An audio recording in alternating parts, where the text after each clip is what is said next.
one will listen. Hey Martin, what's wrong? I've had enough of this. Every change I've suggested is knocked down. It's impossible to change anything around here. And maybe your suggestions are no good? That's nonsense. You know why it happens. Everybody knows. It's because people resist change. Resist, resist, resist, resist. You are wrong. I don't resist change, and neither does the average Joe. Everyone has pushed for major changes in his or her life. Many young people leave their homes, choose to get married, prefer children, and show me somebody who resists the change of a promotion at work. Can you really fool yourself that you don't resist change?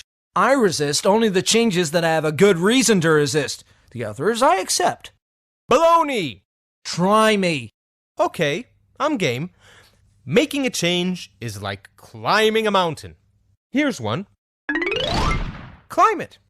Don't think so. Haha, you see? You do resist change. I don't resist change. I resist this particular change because I don't have a reason to climb the mountain. I don't see the plus in the change. Well, what's a good reason for you? A higher salary, better health, or an improved relationship. Okay, I'll take care of your excuse. There's a pot of gold waiting for you up there. Is that good enough? Now will you climb? Nope. Point proven! You most certainly resist change. Of course I resist this change, and with good reason. See for yourself. Too much effort, too much time, too high a risk. It's perfectly logical. The minus of the change outweighs the plus of the change. Another excuse. Fine, I'll reduce the required efforts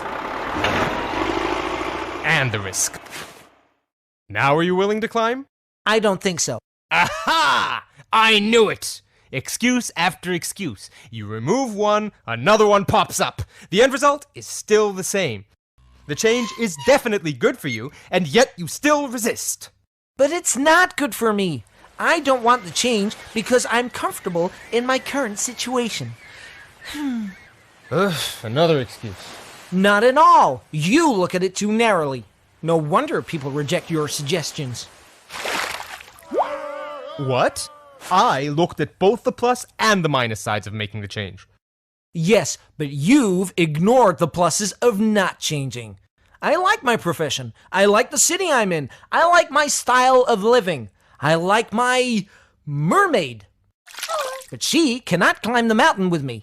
You've just proved my point. Maybe you justified it logically, but at the end of the day, people will always resist change. They can simply declare that they have a mermaid, and there goes any chance of causing a change out the window. I'm not looking for excuses, but unlike you, I'm not in love with your suggested change. I'm more objective. Oh, so you're Mr. Objectivity, huh? The guy who only looks at the plus side of staying the same? Aren't there minuses as well? I guess there are. Think of situations that if things stay as they are, alligators will bite your ass off. Your firm may go bankrupt, or your spouse may ask for a divorce. Of all the nerve! Or your health will decline drastically. Aren't you fighting alligators? Constantly! Sometimes I feel that the people I try to convince are so busy fighting off the alligators that they should be climbing the mountain even if there is no pot of gold waiting at the top. Still, everybody resists change, including you. Not at all. Show me how the pot is large enough for me, and the teeth of my alligator are sharp enough, and my effort and my risk to change is not as big, and that I don't have to give up on a beautiful mermaid, then I assure you I will climb the mountain.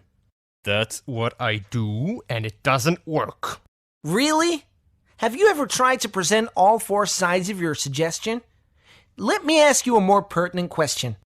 Did you figure out in advance what the pot is for the person you're trying to convince?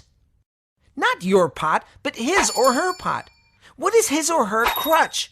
What are the alligators and the mermaids for the other party?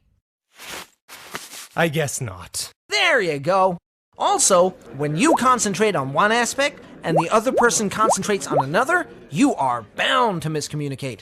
looking at all four factors and doing it from the other party's perspective sounds like a lot of preparation. Are you sure it'll pay off?